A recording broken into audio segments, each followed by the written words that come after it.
Shanba kunida turibmiz, ishlarimiz davom etyapti. Pogruzchik to'pli nasosini yechib olganmiz. Xudo xolasa nasosini ko'rishingiz mumkin. Raspretil plunjer panalari yangi bo'ladi. Kelesdan Izzat akam ertalabdan keldi. Inshaalloh xudo xolasa nasosi traktorlarning nasoslarini cho'tka qilib beramiz. Plunjer panalari, raspretillari hammasi yangi bo'ladi. Bu yerda kechagi Yevrokamazimiz restavratsiya bo'lyapti. Bizning ustozimiz Uchqun do'stim, bizni obunachilarga salom aytib qo'yasiz do'stim. Assalomu alaykum.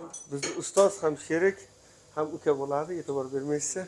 İşlerimiz davom etyapti. Buni xudo xolasa xrom chelpovka qilib restavratsiya qilib beryapmiz. Bu apparatlarimiz bugun kelgan ishlarimiz shu. Bolalar yana injektor yechgani ketgan.